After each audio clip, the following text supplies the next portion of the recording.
Sa loob o labas man ng ating tahanan, hindi natin masasabi kung sino ang mananamantala sa iyo at kung ano man ang magiging epekto nito at kapalit nito. At kahit pa nga ba sa isang eskwelahan ay maaari rin itong mangyari. Kaugnay niya, narito, panoorin po natin ang trending news report ni Asia 44, Bien Dacles.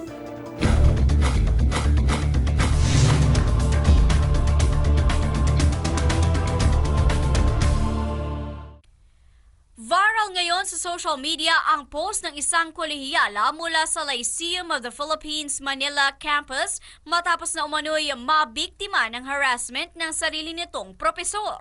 Sa post ng estudyanteng kinilalang si Marichel Quijalvo, inilahad nito ang mga nangyari kahapon lamang kung saan muntik na umano siyang ipasok at isama ng hindi napangalan ng propesor nito na nagtatrabaho rin umano sa Senado bilang abogado sa isang kilalang motel sa Banawe, Quezon City. Nagsimula umano ang lahat ng i-text niya ang naturang propesor upang magtanong kung paano nito makukuha ang mga exams na hindi niya nakuha upang makumpleto na rin niya ang kanyang mga requirements sa klase nito. Ngunit sa halip na sagutin ito ng diretsyahan, pinatatawag na lamang ito sa kanya kung saan sinabi nito na magkita na lamang sila sa kanyang law firm office. Matapos nilang magkita, inalok umano ng naturang propesor ang dalaga na sumabay na ito sa kanyang sasakyan upang sa eskwelahan na lamang ito mag-exam. Noong una ay tumanggi ang dalaga, ngunit dahil naging mapilit umano ang propesor, pumayag na lamang ito at sumakay sa sasakyan nito. Ayon sa estudyante, nagsimula ang kanyang masamang kutob nang muling magtanong ang propesor kung balak pa ba itong kumuha ng exam na ayon dito ay hindi rin naman kayang ipasa ng dalaga. Kaya anya, mas mabuti na lamang kung mag-date na lamang sila, kung saan may kasiguraduhan umano itong papasa sa kanyang subject. Habang nagpapatuloy umano ang kanilang pag-uusap, naisip ng estudyante na i-text na ang kanyang kasintahan upang alertuhin sa kasalukuyang nangyayari sa kanya.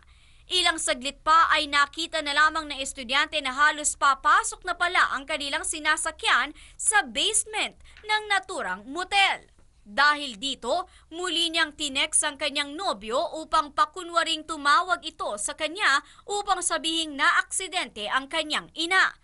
Ito na ang naging daan ayon sa dalaga upang makatakas mula sa kanyang propesor na nais pa sanang ihatid ito sa kunwaring ospital kung saan isinugod ang kanyang ina.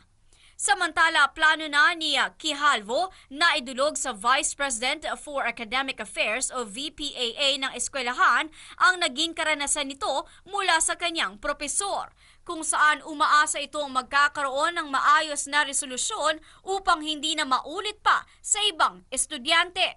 Bukas naman ang aming himpilan upang mapakinggan ang panig ng propesor at pamunuan ng Lyceum of the Philippines Manila campus ukol sa naturang issue.